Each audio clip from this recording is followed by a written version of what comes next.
Good morning student. अभी हम लोग इकोनॉमिक्स पढ़ने जा रहे हैं। इकोनॉमिक्स में हम लोग थर्ड चैप्टर पढ़ रहे हैं, मांग का नियम और मांग की लोच। जिसे मैंने आपको बता दिया था कि मांग के नियम के अपवाद क्या क्या हैं, क्या क्या परिस्थितियां होने से मांग का नियम कार्य नहीं करता। उसके आगे आज हम लोग देखेंगे कि मांग की मूल्य लोच क्या है। मांग की मूल्य लोच। मांग की मूल्य लोच किसे कहते हैं? ऊपर मांग की लोच की जितनी भी परिभाषाएं दी गई है वे वास्तव में मांग की मूल्य लोच की परिभाषाएं हैं। ठीक है, ऊपर में मांग की जितनी भी परिभाषाएं दी गई है वो सारी परिभाषाएं मांग की मूल्य लोच की परिभाषाएं हैं। जैसे इसे हम एक एग्जाम्पल के द्वारा समझ सकते हैं। एग्जाम्पल जैसे मान लीजिए हम लोग एक फार्मूला लेते हैं, ED equal to percentage change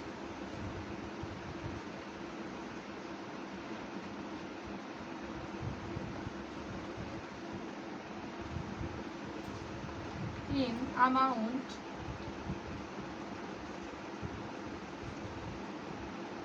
demanded। Percentage change in amount demanded मतलब जितना डिमांड में अमाउंट है उसका परसेंटेज चेंज होता है। उसके बाद हम देखते हैं percentage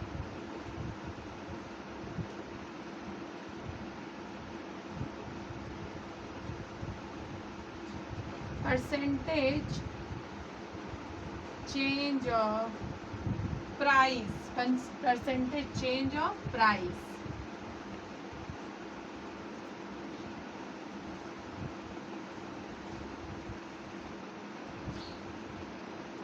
percentage change in amount demanded divided by percentage change of price.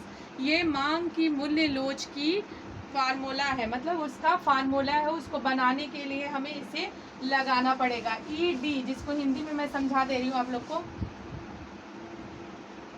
मांग का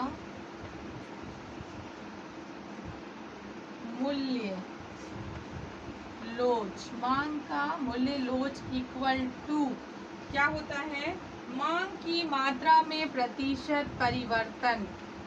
मांग की मात्रा में प्रतिशत परिवर्तन। मांग की मात्रा में प्रतिशत परिवर्तन डिवाइडेड बाय मूल्य में प्रतिशत परिवर्तन। मूल्य में प्रतिशत परिवर्तन। ये मांग की मूल्य लोच को निकालने का फार्मूला है। मांग की मात्रा में जितने प्रतिशत परिवर्तन होते हैं, मांग की मात्रा में जितना परिवर्तन होता है उसे डिवाइड कर दिया जाता है जो मूल्य में प्रतिशत परिवर्तन है। जब हम इसे डिवाइड करते हैं तो मांग का मूल्य लोच निकल जाता है। ठीक है, अब हम देखते हैं कि मांग की लोच के प्रकार कितने हैं। मांग की लोच के कितने प्रकार हैं? मांग की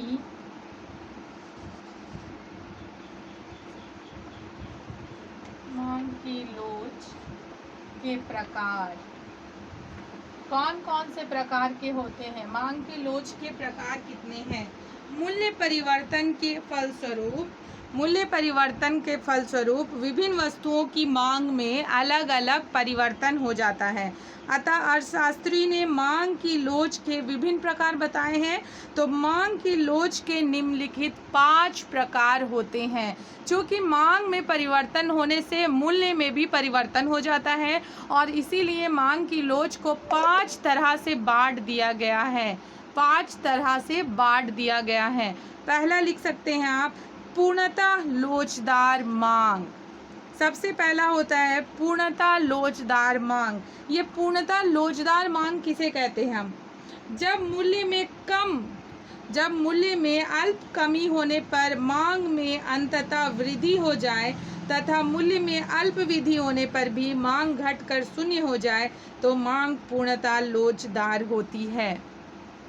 सबसे पहला हमने क्या बताया, पूर्ण लोचदार मांग। पूर्ण लोचदार मांग किसे कहते हैं? मांग में अगर थोड़ी सी भी कमी हो और मांग में अगर मूल्य में अगर थोड़ी सी भी कमी हो तो मांग बहुत अधिक बढ़ जाता है, और अगर मूल्य में थोड़ी सी भी वृद्धि हो तो मांग बिल्कुल घटकर शून्य हो जाता है। उसे ही कहते हैं पूर्णतः लोचदार मांग। ठीक है। सेकंड नंबर में आप लिखेंगे समलोचदार मांग या मांग की लोच की इकाई के बराबर। सेकंड नंबर है समलोचदार मांग या मांग की लोच इकाई के बराबर। जिस अनुपात में मूल्य में परिवर्तन हो उसी अनुपात में मांग में भी परिवर्तन हो तो इसे समलोचदार मांग कहते हैं। समलोचदार मांग किसे कहते हैं? जिस अनुपात में, एक अनुपात की तरह हम देखते हैं कि जिस अनुपात में मूल्य में परिवर्तन हुआ उसी अनुपात में मांग में भी परिवर्तन होने शुरू हो गए, और जिस तरह से मूल्य की कमी या ज़्यादा हो रहा है उसी तरह मांग में भी कमी और ज़्यादा हो रहा है। मतलब अगर प्रतिशत परिवर्तन को मिलाया जाए तो दोनों परिवर्तन एक दूसरे के पूरक हो जाते हैं। इस तरह हम कहते हैं यह समलोचदार मांग है। थर्ड देखिए, सापेक्षिक लोचदार मांग। सापेक्षिक लोचदार मांग या मांग की लोच इकाई से अधिक। सापेक्षिक लोचदार मांग किसे कहते हैं? जिस अनुपात में मूल्य में परिवर्तन हो रहा है उससे अधिक अनुपात में मांग में परिवर्तन हो तो इसे सापेक्षिक लोचदार मांग कहते हैं। जिस अनुपात में मूल्य में परिवर्तन हो रहा है, मूल्य अगर कम घटा है तो भी मांग अधिक से अधिक बढ़ती जा रही है। अगर मांग में मूल्य में कम परिवर्तन हुआ है परंतु मांग में अधिक से अधिक परिवर्तन, अधिक बढ़ोतरी या अधिक कमी हो जा रही है तो उसे सापेक्षिक लोचदार मांग कहते हैं। फोर्थ में देखते हैं सापेक्षिक बेलोचदार मांग या मांग की लोच इकाई से कम किसे कहते हैं? सापेक्षिक बेलोचदार मांग। जिस अनुपात में मूल्य में परिवर्तन हो रहा है उससे कम अनुपात में मांग में परिवर्तन हो जाए तो उसे सापेक्षिक बेलोचदार मांग कहते हैं। जिस अनुपात में मूल्य में परिवर्तन हो रहा है उससे कम अनुपात में वृद्धि में ज़्यादा परिवर्तन, वस्तु में ज़्यादा परिवर्तन ना हो रहा हो, मांग तो कम हो रही है परंतु वस्तु का डिमांड ना ज़्यादा हो रहा है ना कम हो रहा है, जो संतुलित था उसी हिसाब से चल रहा, कुछ कम या ज़्यादा हो रहा है तो उसे सापेक्षिक बेलोचदार मांग कहते हैं।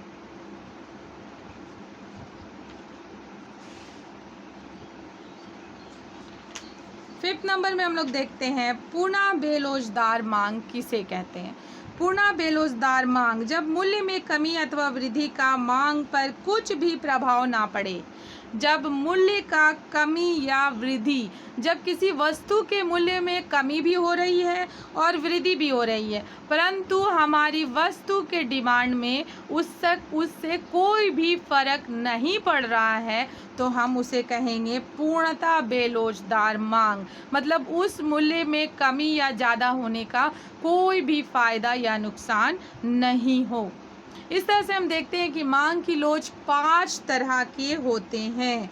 मांग की लोच को जिस तरह से मैंने बताया बस एक एक फिगर बनाकर मैं उसे डिफाइन कर देती हूँ। जैसे सबसे पहला है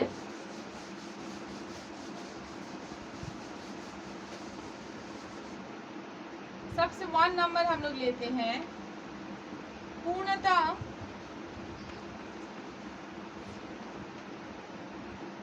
लोचदार मांग। लोचदार मांग पूर्णतः लोचदार मांग। जब मूल्य में अल्प कमी होने पर भी मांग में बहुत ज्यादा वृद्धि हो जाती है तो हम लोग उसको पूर्ण लोचदार मांग कहते हैं। इसे डिनोट करने के लिए हम लोग एक लाइन लेते हैं, ये वाई लाइन है, ये एक्स लाइन है। ये लाइन हमें पता है ये वाई होगा, ये एक्स होगा, ये ओ ऑरिजिन पे कटेगा, O Y and O X. इसमें हो रहा है कि प्राइस में तो कमी या बेसी हो रही है, प्राइस घट रहा है, बढ़ रहा है, परंतु क्वांटिटी में अल्प परिवर्तन, क्वांटिटी में बहुत ज्यादा परिवर्तन हो रही है। ठीक है, ये है मूल्य और ये है मांग की मात्रा। मांग की मात्रा देखिए, इसे समझिए, ये है O से Y ऑरिजिन और ये है O से X ऑरिजिन। P हमारा प्राइस है और D हमें बतलाता है, PD पूर्ण लोचदार मांग है। ये P, ये D हमें बतलाता है कि जब प्राइस कम होगा, जब प्राइस थोड़ा सा भी कम होगा तो हमारा जो मांग है वो बहुत अधिक बढ़ जाएगी। उस तरह से पूर्ण लोचदार मांग को हम दिखलाते हैं। ये जो PD है ये पूर्ण लोचदार रेखा है। ये जो PD है, PD ये पूर्णतः लोचदार रेखा है। पूर्णतः लोचदार रेखा है, PD पूर्णतः लोचदार रेखा है। बाकी आप जानते हैं कि OY हमारा एक ऑरिजन है और OX एक ऑरिजन है। OY पे बिंदु P प्राइस कट रहा है, PD पूर्णतः लोचदार रेखा है। ठीक है,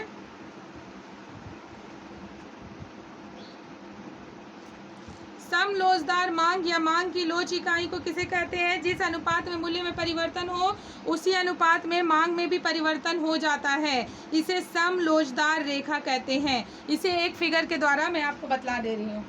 दूसरा देखिए, सेकंड नंबर,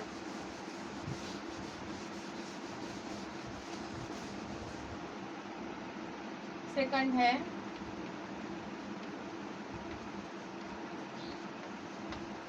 सम लोचदार, सम लोचदार मांग। सम लोचदार मांग किसे कहते हैं? जब मूल्य में परिवर्तन हो, जिस अनुपात में मूल्य में परिवर्तन हो उसी अनुपात में क्वांटिटी में भी परिवर्तन हो जाए तो उसे सम लोचदार रेखा कहते हैं। ये Y ऑरिजन है, ये O से होके जाती है और ये है X। ठीक है, ये मूल्य है और ये है मांग की मात्रा, मांग की मात्रा। अब चूंकि यहाँ पे बोला जा रहा है कि जिस तरह से हमारी प्राइस कम या ज़्यादा हो रही है उसी तरह से हमारी क्यू रेखा मतलब क्वांटिटी भी घट या बढ़ रही है, तो यहाँ पे जो DD रेखा है वो सम लोचदार रेखा बनेगी। और ये DD रेखा सम लोचदार कैसे बनती है? ये एक कर्व की तरह चली जाती है, ये कर्व की तरह चली जाती है। हम देखते हैं जब हमारा प्राइस P इस कर्व को छूता है तो ये Q में जाके सट जाता है। ठीक है, Q क्वांटिटी P से जाता है Q के पास और जब ये यहाँ से जाएगी तो ये क्वांटिटी हो जाएगी Q1।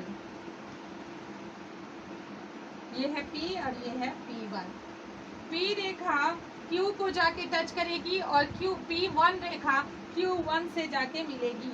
इसे समझ लीजिए, इसे देखते हैं इस चित्र में DD जो है ये D और D, ये DD आपको बता रहा है कि ये सम लोचदार रेखा है, सम लोचदार।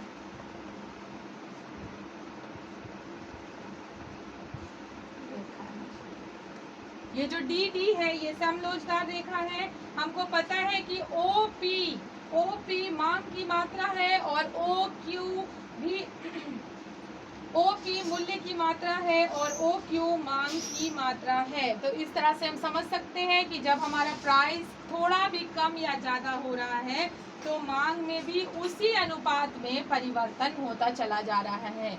इसे ही सम लोचदार रेखा कहते हैं। इसके आगे हम लोग कल पढ़ेंगे। Thank you.